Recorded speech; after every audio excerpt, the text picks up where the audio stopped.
Nos últimos anos, várias doenças terminais têm se tornado assustadoras para muitas famílias. O diagnóstico acaba por trazer consigo não apenas o medo da morte, mas o medo do sofrimento e do que será o futuro. Através do Semanário Regional do Mirante, ficamos a conhecer o caso de Rita Merenda.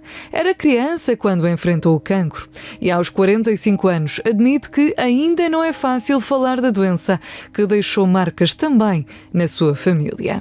Todos os anos em Portugal são diagnosticados cerca de 400 novos casos de cancros pediátricos, o que representa a primeira causa de morte por doença entre crianças e adolescentes. Segundo Rita, a doença manifesta-se em toda a família. Quando uma criança tem cancro, os pais têm cancro. Sei que fui uma lutadora, mas os meus pais foram excepcionais. E defendeu ainda que o acompanhamento psicológico nesta fase deve abranger os familiares dos doentes e os sobreviventes de cancro. A morte de um familiar faz a família refletir sobre o futuro. Como é que se continua a viver? Onde podemos ir procurar forças? Parece que a vida também acabou para nós, não é? No fundo, o luto não é apenas uma questão de perda, mas também de reorganização da vida que tem de continuar. Quais as doenças que têm assustado a sociedade e as famílias? O cancro tem sido uma das doenças raras que mais causa medo. Quando se ouve esta palavra, surge uma combinação de dor, incerteza e ansiedade para as famílias que enfrentam estes diagnósticos. Embora os números sejam alarmantes, as histórias de cada doente são ainda mais comoventes. São pais, filhos, amigos a lidar com a morte de um ente querido. Cada história é diferente, mas todas têm em comum o mesmo medo, a mesma dor e muitas vezes o mesmo final. E você já teve de lidar com a perda de um familiar na sua família?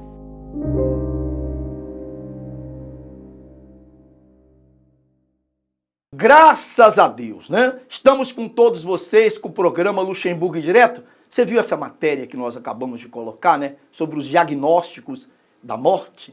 Você vê, né? Não é fácil quando uma pessoa recebe uma sentença dizendo não há cura. Olha, vamos fazer o que podemos fazer, olha, toma os medicamentos para dor.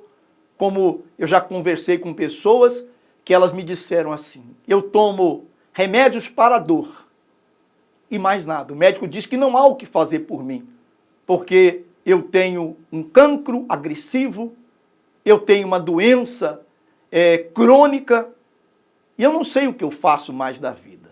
Meu amigo, minha amiga, deixa eu fazer uma pergunta a você. O homem, ele pode desenganar uma pessoa, não é verdade? Claro, porque o homem é limitado, seja um médico, seja o que for. Todos nós somos limitados. Nós temos o nosso limite. Agora, quando termina a possibilidade dos homens, você ainda tem a de Deus. A de Deus. Ou você não acredita que Deus possa reverter uma situação impossível? Quando Deus desengana, aí já é outra coisa, né? Apesar de que a Bíblia fala de um homem que Deus desenganou, que era o rei Ezequias, e voltou atrás e o curou. Mas talvez você que nos assiste, você diz assim, olha, eu estou muito doente. Eu já procurei especialistas, eu já fiz tratamentos, mas já não aguento mais. São dores insuportáveis. Eu tenho feito quimioterapia, radioterapia, eu tenho feito hemodiálise, eu tenho feito exames e mais exames, e a verdade é que eu já estou cansado, cansada. Tem momentos que eu choro e digo, meu Deus, então me mata logo, porque eu não aguento mais. Mas eu digo uma coisa a você, há como reverter a situação, que é colocando a fé no poder de Deus. Ou você não crê em Deus? Você crê? Então, se você crê, dá como reverter ou mudar uma situação. Aliás, eu vou colocar para você agora uma história verídica da Mônica. A Mônica tinha uma depressão profunda. A Mônica chorava, desesperada. Passou mal, foi para o hospital, fez exames e mais exames e foi diagnosticada com um cancro raro no sangue. Uma coisa rara, que os médicos não entendiam o que era aquilo. E por meio da fé, ela conseguiu reverter aquela situação. Vamos acompanhar agora a história verídica da Mônica.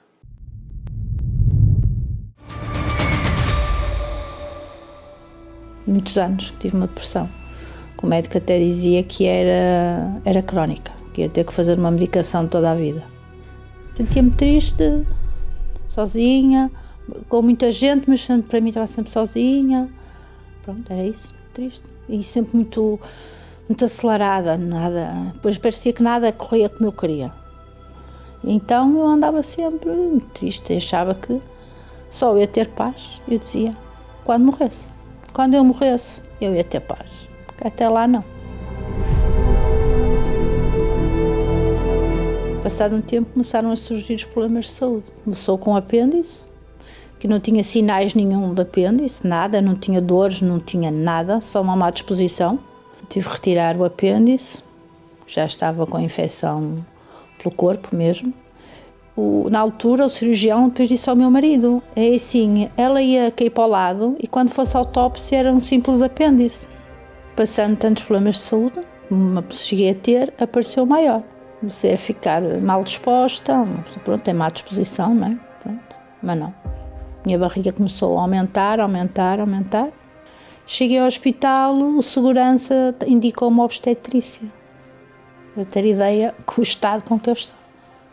Eu estive lá 10 dias, nunca comi nesses 10 dias, era só líquidos, exames. Através de uma pessoa amiga fui a um médico, que ela disse, tens que lá ir, eu conheço, pronto, eu fui. E ele quando viu, suspeitou logo do que era.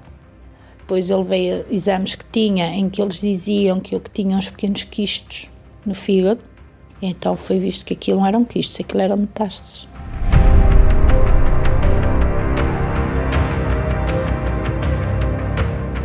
Marcou-me cirurgia de urgência para retirar aquela massa do intestino, que eram 7 centímetros já. Depois disso, foi para a análise. O médico, quando me deu a notícia, eu fiquei mal, o médico também não estava melhor, quando me deu a notícia. Porque há muitos cancros, foi como ele me disse. Até uma leucemia era melhor. E eu fiquei, como é que é possível, não é?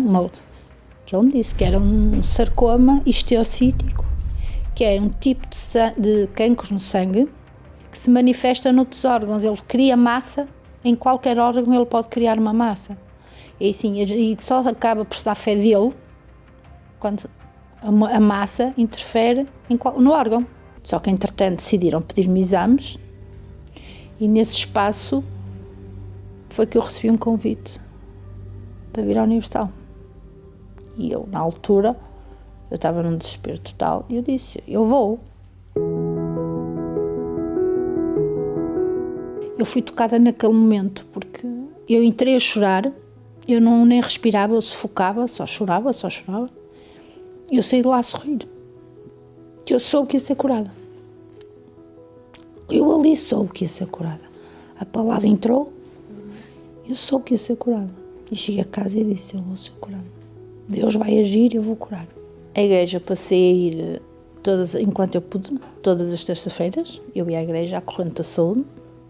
Na altura havia o lencinho, que era ungido todas as semanas. Eu ia. Chegou uma altura que eu não pude mais ir à igreja. Fiquei proibida, não podia ir à igreja. Então ia o meu marido. Fazia o meu marido a corrente por mim.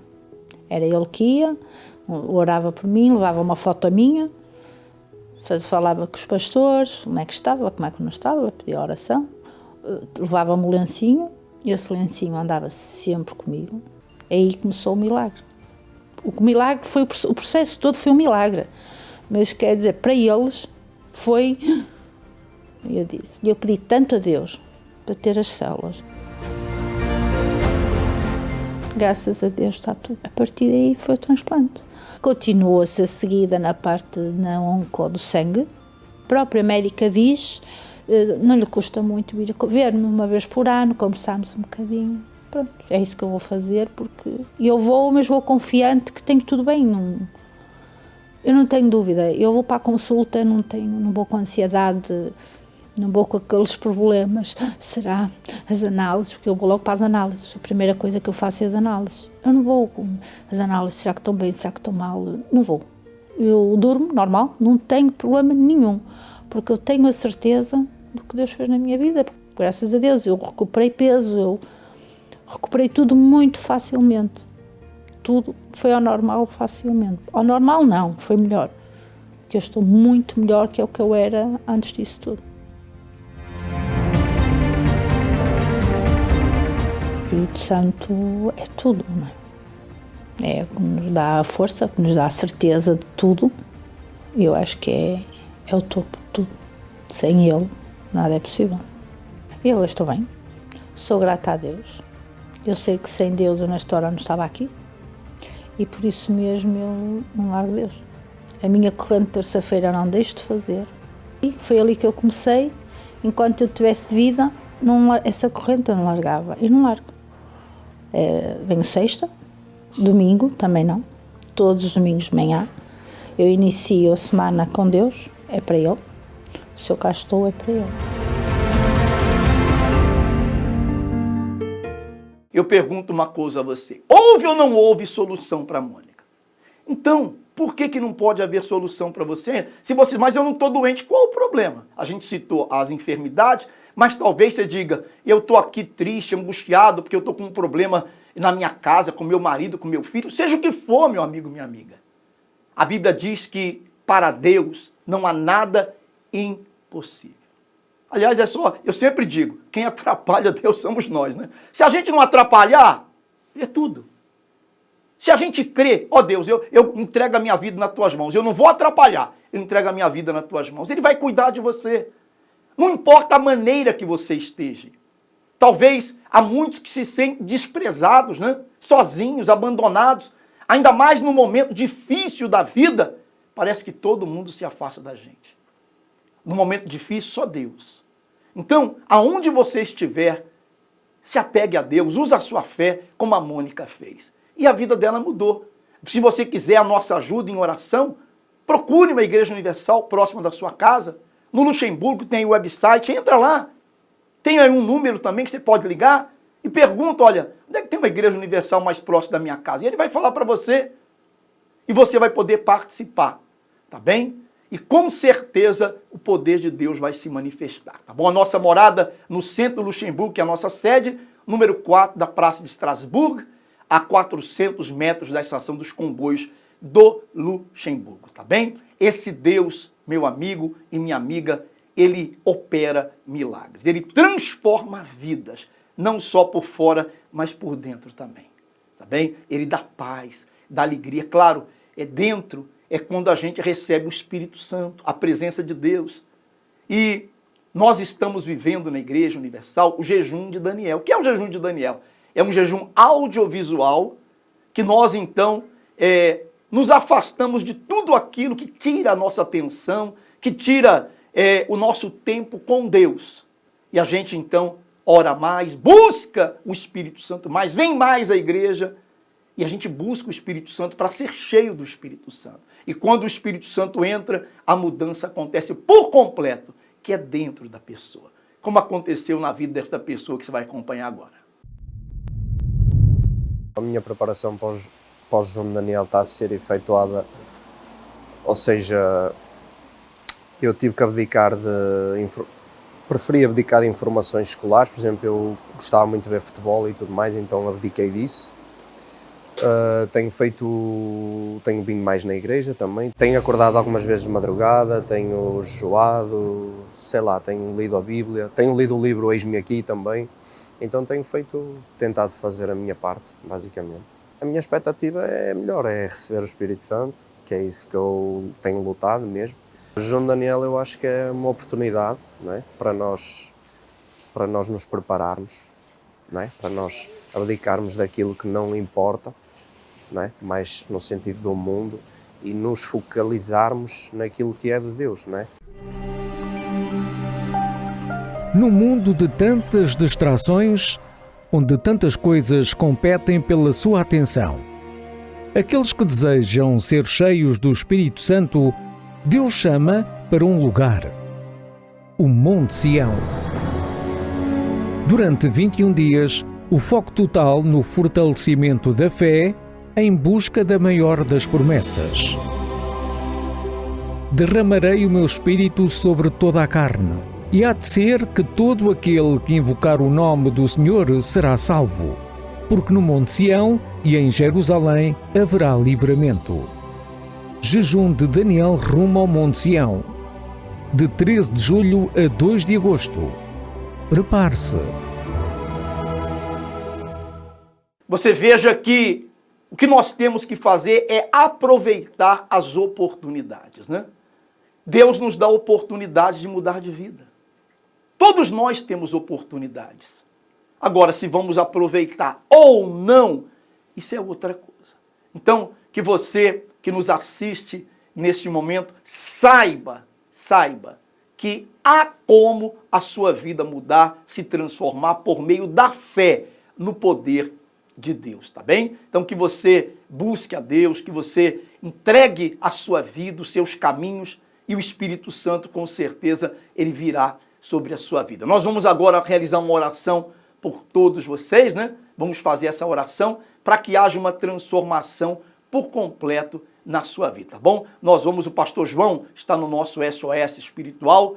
E, pastor João, o senhor poderia, por favor, ler alguns nomes e depois faça a oração em favor de todos. Exatamente, Bispo Gilmar, nós estamos aqui na Central de Atendimento e estamos à disposição de todas as pessoas que precisam de ajuda. Você que me acompanha está a passar por um momento difícil na sua vida, não tem com quem falar, não tem com quem desabafar. Nós compreendemos a sua dor e estamos prontos para lhe ouvir e lhe ajudar. Você pode fazê-lo através do mais 352 661 483 761. Eu tenho aqui o pedido da senhora Maria Soares, ela que fala que a vida financeira ela está destruída ao ponto de ter que morar no próprio carro. Uma situação difícil, de humilhação. Fábio Matos, que pede oração também pela vida financeira e além dos problemas financeiros, está com dificuldades e problemas de saúde. E o Rafael, que pede oração pela vida econômica e pela vida amorosa. Após a separação, tudo está a correr mal. Essas pessoas já foram devidamente orientadas, pois, assim como você tem acompanhado testemunhos de pessoas que chegaram com a vida destruída e por meio da fé alcançaram a transformação, o mesmo poderá acontecer na sua vida. Por isso, nós estamos de portas abertas, prontos para lhe ouvir e para lhe ajudar e lhe receber, a fim de que você tenha a sua vida completamente transformada. Inclusive, eu estarei aqui em Neste Soralzete, número 4, Rua São Vincent, durante o dia de hoje, de portas abertas, para lhe receber e para lhe ajudar. Seja qual for o problema, seja problemas econômicos, sejam problemas familiares, problemas na saúde, não importa a dificuldade, a luta, nós estamos à sua disposição e com certeza a sua vida ela vai mudar. Se você puder, prepare esse copo com água, vamos falar com Deus. Meu Deus, nós unimos a nossa fé na oração neste momento e nós determinamos que cada pessoa que tem enfrentado momentos difíceis na sua vida, que o seu poder venha se manifestar para transformar, para trazer vida, para libertar essa pessoa de todo o sofrimento. Essas pessoas que ligaram, que pediram ajuda, que não sabem mais o que fazer diante dos problemas. Manifesta o seu poder agora, meu Pai. E que essa pessoa receba forças para ainda hoje buscar ajuda e ter a sua vida transformada. Amigo, amiga, beba da água e receba a vida, receba a força que vem de Deus.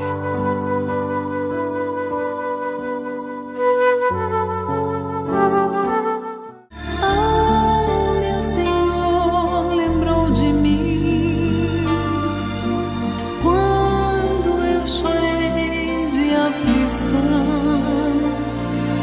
e Ele, para consolo de minha alma, respondeu minha oração. A oração foi feita, agora a gente tem que crer, né?